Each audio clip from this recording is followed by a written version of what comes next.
5 years in Croatian embassy, and I started my career in intelligence field through our agency, Inside Intelligence. We are providing investigations, counterintelligence, which is my experience, IT, forensic investigations, and so on and so on.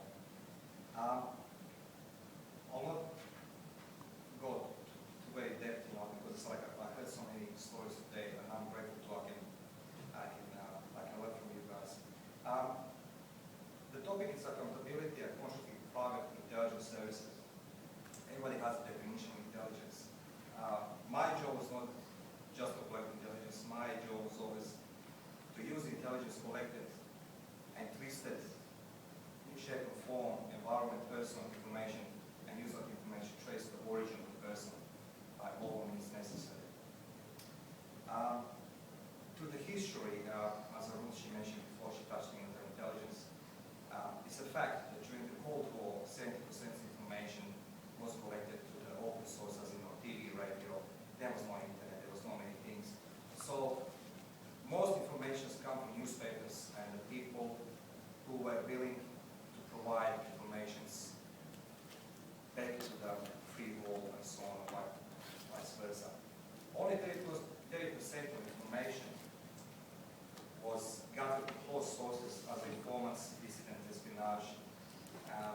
But the problem was always validation and grading of information. I always come back to my staff and say, like, we have simple methods, being A, B, C, D, 1 to 5, and we validate and grading every single information we receive.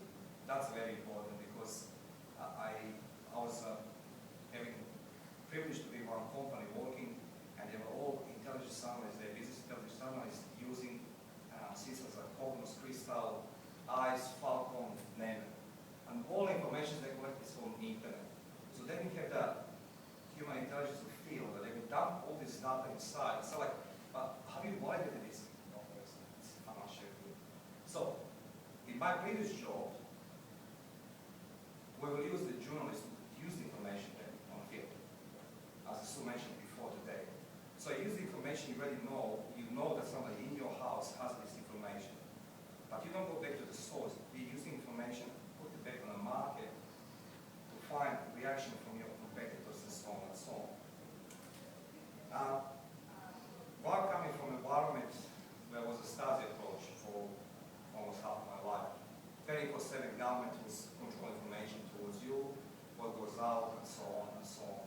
And suddenly, I was transferred from communist type counterintelligence to the democratic approach. It was a terrific job. Before 1989, the world was a very peaceful place.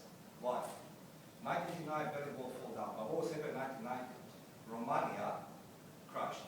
Ceausescu was killed with his wife, and he had 5,000 operatives down the field, even today, my age, betrayed by governments. As you know, that only Bucharest in Romania was being held by all these people from counterintelligence and intelligence service. So all was become free markets. So you have the freelancers around the world being educated and trained by governments, professional. Even people talk about terrorism. You don't fight terrorism by counterterrorism because you first you know how to do terrorism. That's the part of the education. So intelligence has responses to counterintelligence. That era before 1989, most information has been stored in paper, local in cabinets, safes, and so on and so on.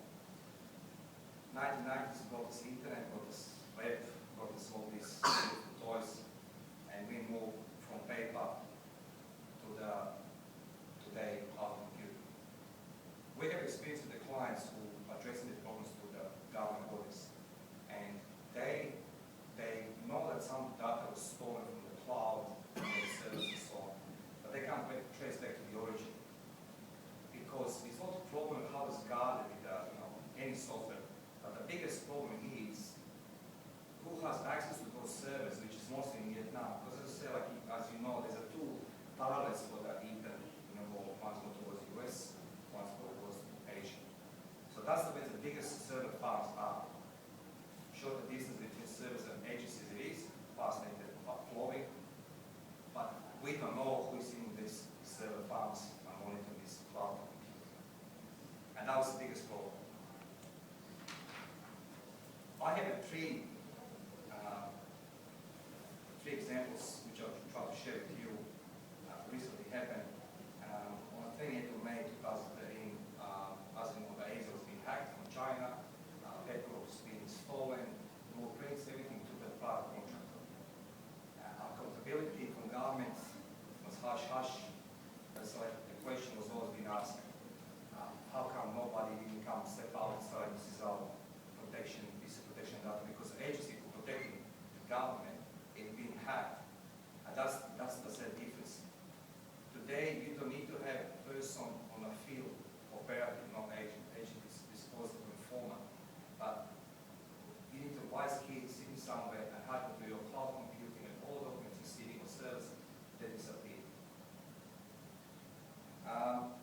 We spoke about WikiLeaks, many people today talk about WikiLeaks. WikiLeaks recently released 5 million emails from a company called Stratford, the leader in the US, providing strategic intelligence to some companies such as Waffle, Dow Chemical, Lockheed Martin, Northrop Grumman, and so on and so on.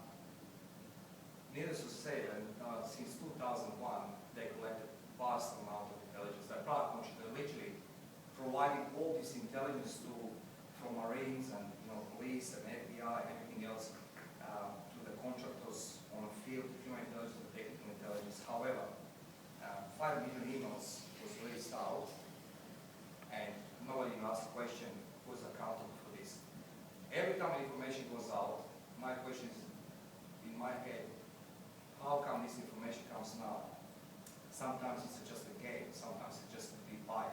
But I had the 5 million emails, correspondences, informants, who's doing what, and everything else. And one of the clients was Australian Command Staff College, which George Friedman, chairman of Stratford, he was debriefing.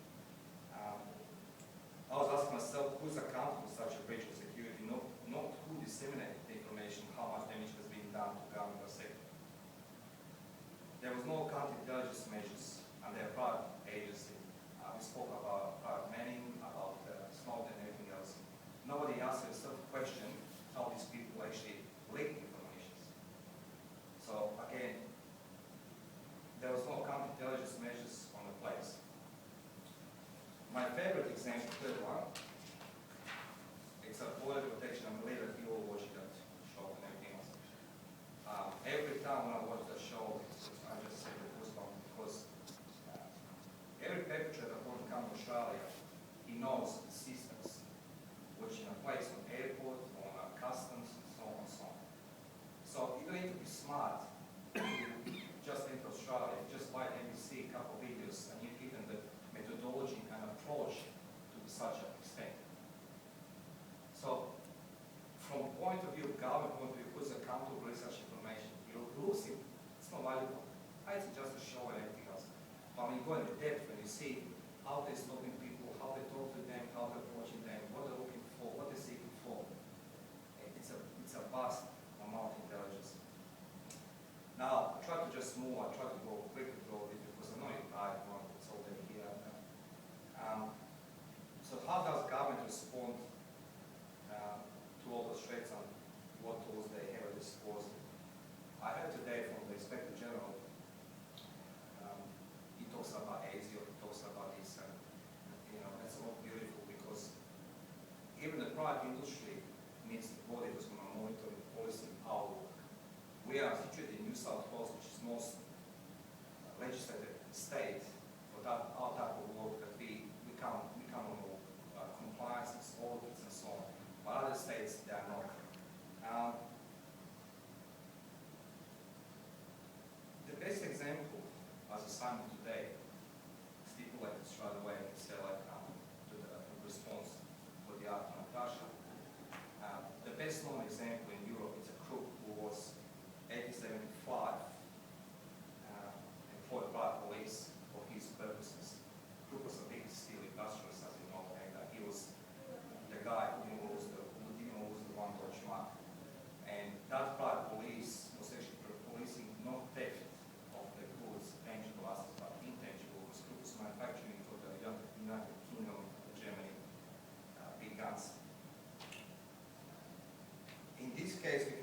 agencies have at their disposal logistics, resources, manpower, however, not the flexibility supplied to intelligence agencies.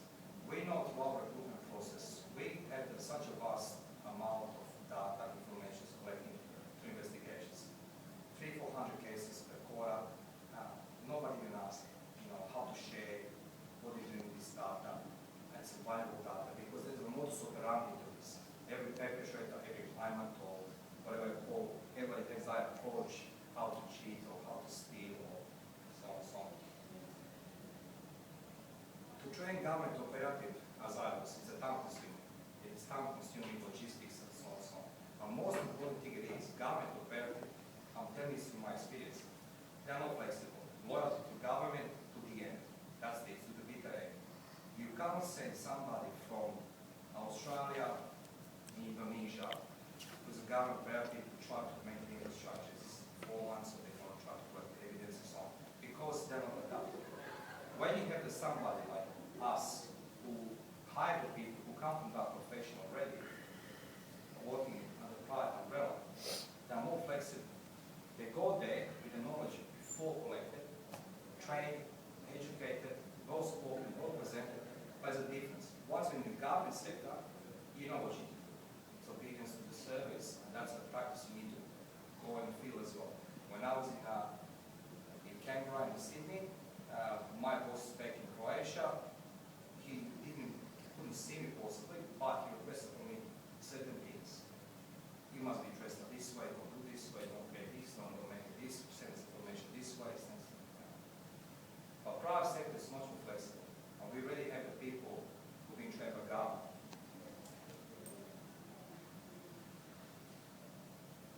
We as a company as well into sharing information, intelligence between us and government.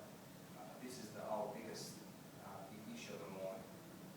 Agencies in Australia who collect the data, investigations, through investigations and so on, should be able to share this data with the government sector.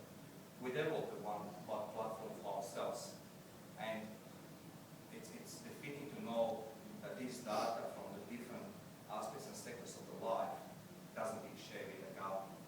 I believe the Sushi knows more than anybody else in this room, in this stage, because being Olympic Games, she didn't cover just Sydney Metropolitan, but different geographics, demographics and areas and so on and so on. So the data from the field which we're collecting should be, and we are accountable to give this to the government. But I heard this today so many times, there's no options. When I say why the government should use the private agencies, apart from flexibility, we are not employed on the salaries. Our results has been determined by the results we can provide.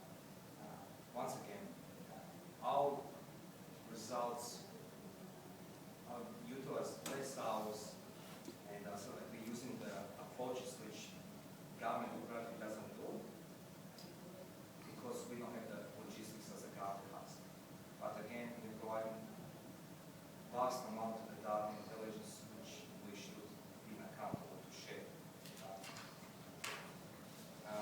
Today I was being touched as well one thing about telecommunication Act 1979.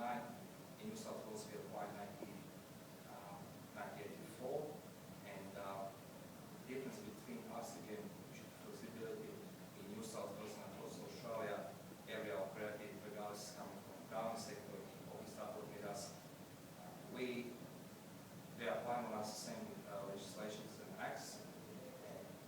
We are most successful because we can be where we want, except we can't have results with the police unions.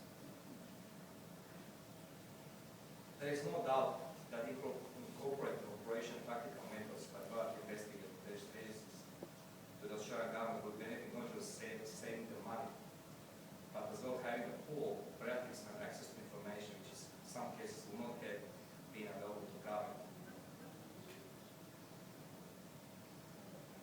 This information should be shared with the government bodies and used to carry out mapping and comparison of already existing data. This is my biggest issues at this moment. If we have the data, the government has the data, they can compare against our data. We don't need to compare against government data. That's the beauty, because like we collecting the data through investigations. So across the